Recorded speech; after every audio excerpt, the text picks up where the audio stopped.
Kita baca ayat 1 sampai dengan ayat yang kelima. Ayat 1 sampai dengan ayat yang kelima. Dan aku melihat sesungguhnya Iya. anak domba berdiri di bukit Sion. Iya. Dan bersama-sama dengan dia 144.000 orang. Dan di dahi mereka tertulis namanya dan nama bapaknya. Iya.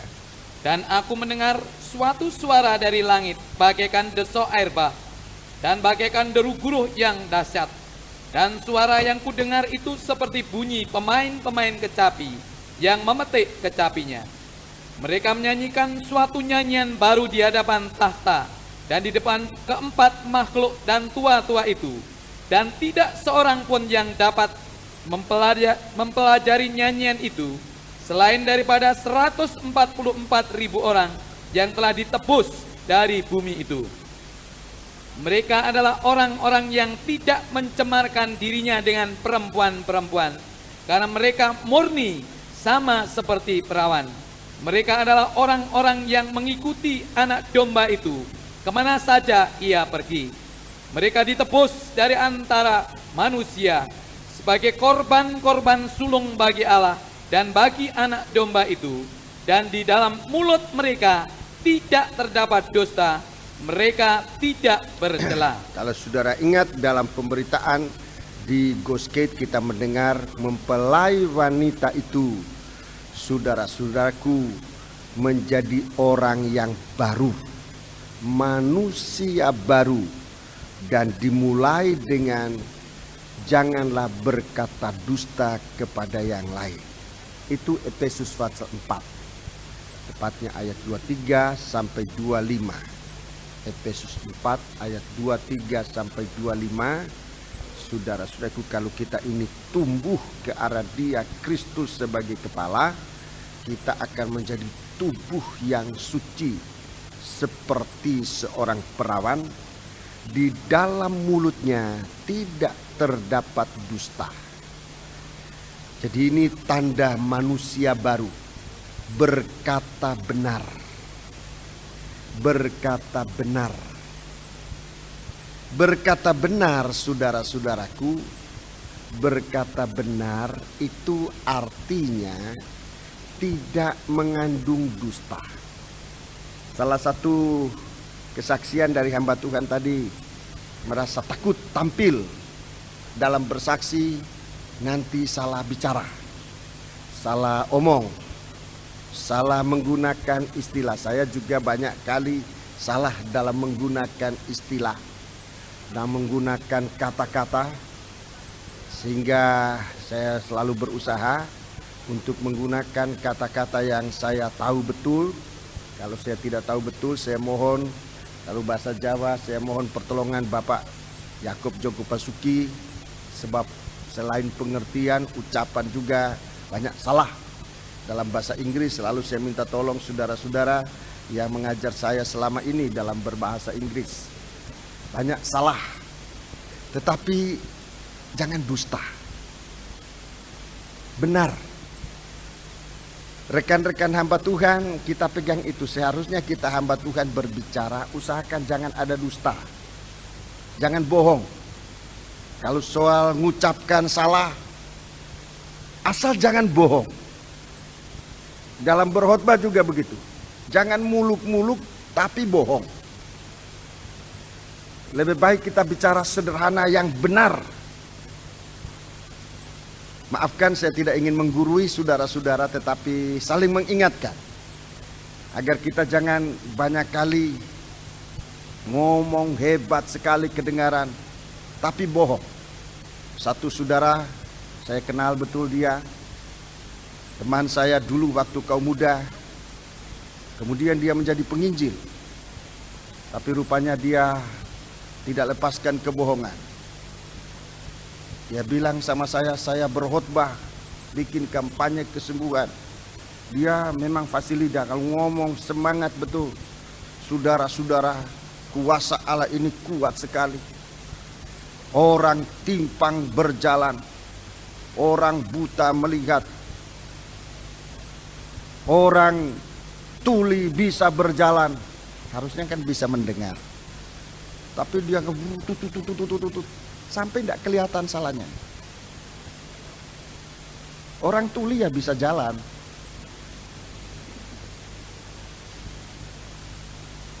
tapi waktu dia ngomong kedengaran, wah hebat sekali. Tetapi bohong, nggak benar. Akhirnya saudara itu tidak lanjut, tidak bisa lanjut. Tuhan tutup pelayanan. Benar, kalau salah banyak salah. Tapi kalau ada saudara kita yang salah dalam berbicara, jangan langsung dicap antikris. Ya, ini kekurangan kita. Kalau salah itu belum tentu palsu. Suatu kesalahan tidak semuanya sudah antikris, tidak semuanya nabi palsu. Jangan langsung divonis, wah itu nabi palsu. Sebab dia salah dalam berkhotbah, menyampaikan kata-kata yang mungkin tidak sesuai artinya. Oh, ini nabi palsu. Jangan gampang-gampang memberi cap begitu saja. Seorang yang beserta dengan Tuhan menjadi mempelai wanita Tuhan, dalam mulut mereka tidak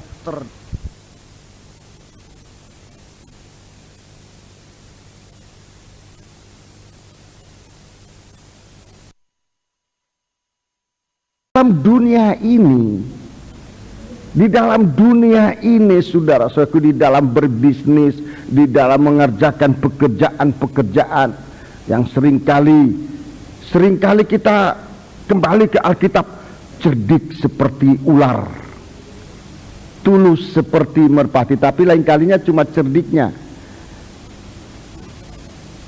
tulusnya tidak disebut. Banyak kali kita gunakan kata-kata yang hebat, tidak salah, tetapi isinya dusta. Itu lain. Kata-kata hebat, benar perkataan-perkataannya, tetapi setelah diselidiki isinya bohong, dusta. Itu kita hati-hati. Jadi kita seorang pendeta, seorang anak Tuhan, seorang imam-imam, bicaralah benar seorang akan yang lain. Tolong dibaca Efesus 4 mulai ayat 23. Ini kualitas dari mempelai yang disebut dalam pasal 14 ini. Tolong, Efesus 4. Efesus pasal 4 mulai ayat yang ke-23. Supaya kamu dibaharui. Iya, supaya kamu dibaharui di dalam roh dan pikiranmu. Di dalam roh dan dalam pikiranmu. Dan mengenakan manusia baru. Iya, mengenakan manusia baru. Yang telah diciptakan menurut kehendak Allah di dalam kebenaran. Dalam kebenaran dan kekudusan. Yang sesungguhnya. Ini kualitas yang disebut dalam Wahyu 14 itu. Kualitas dari pengikut Tuhan yang akhirnya nanti akan menjadi mempelai wanita Tuhan. 25. Karena itu buanglah dusta. Buanglah dusta. Ini yang jangan ada di dalam mulut kita. Buanglah dusta. Ulangi ayat 25. Karena itu buanglah dusta. Iya. Dan berkatalah benar seorang kepada yang lain, karena kita adalah sesama anggota. Iya. Ini kualitas pertama yang ditaruh oleh Tuhan di dalam tubuhnya. Benih ini harus dikeluarkan. Benih dusta, saudara-saudaraku, yang tidak ada seorang manusia bisa mengoperasi ini. Sebab ini adalah benih yang dimuntahkan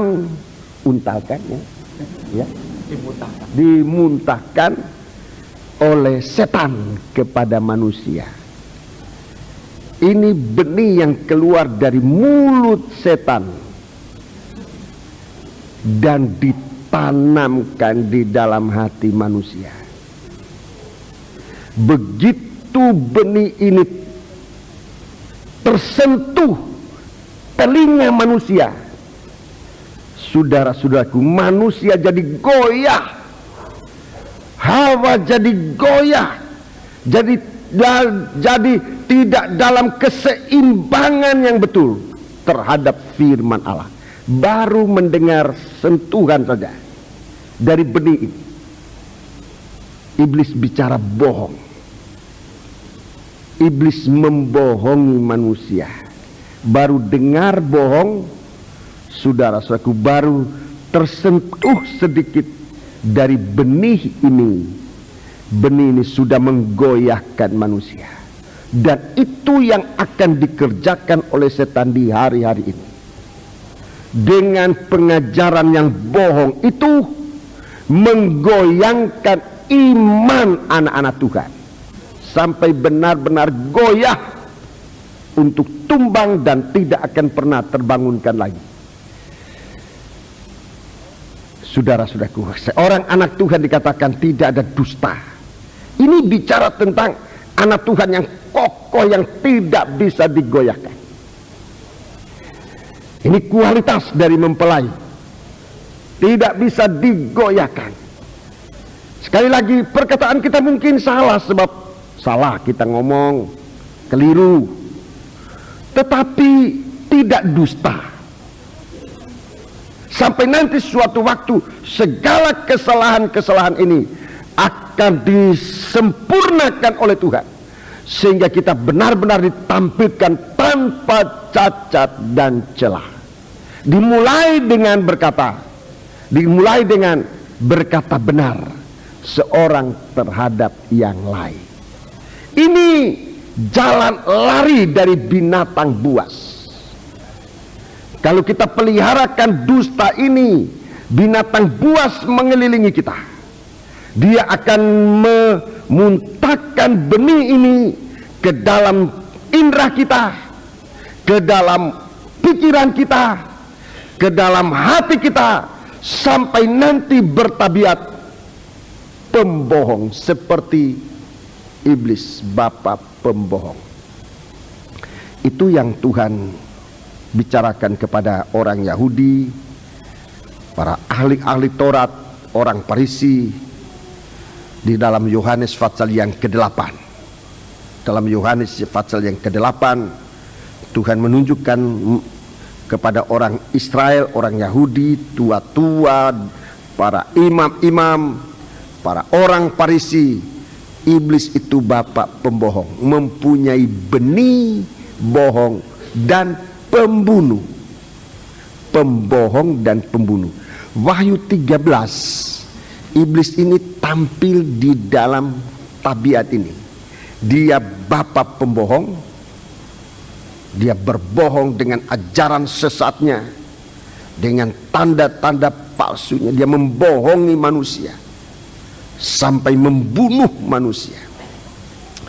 Jadi saudara-saudaraku, Tuhan mau singkirkan kita oleh kuasa korbannya untuk ditampilkan di atas sebuah gunung.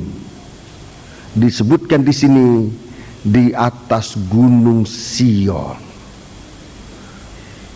gunung yang pernah mengalami kuasa mujizat Allah. Gunung Sion di mana Yerusalem sekarang berada. Saudara-saudaraku, tempat yang sangat-sangat bersejarah, dan gunung ini sedang diperebutkan oleh manusia daging di hari-hari ini. Tapi kita tidak dibawa ke gunung Sion itu. Kita akan dibawa ke gunung Sion yang lain, gunung Sion yang rohani. Ibrani pasal yang ke-12. Ibrani pasal yang ke-12. Kita sedang dibawa ke sana. Asal saja mau dan ikuti pemberitaan firman untuk mengerti. Sebagai anak Tuhan, kita sedang dibawa kemana? Surat Ibrani pasal yang ke-12. Kita membaca mulai ayat 18. Sebab kamu tidak datang kepada gunung yang dapat disentuh, dan api yang menyala-nyala, kepada kegelapan dan angin badai, kepada bunyi sangkakala dan bunyi suara yang membuat mereka yang mendengarnya memohon supaya jangan lagi berbicara kepada mereka, sebab mereka tidak tahan mendengar perintah ini. Bahkan jika binatang pun yang menyentuh gunung, ia harus dilempari dengan batu. Dan sangat mengerikan pemandangan itu, sehingga Musa berkata, "Aku sangat ketakutan dan sangat gemetar."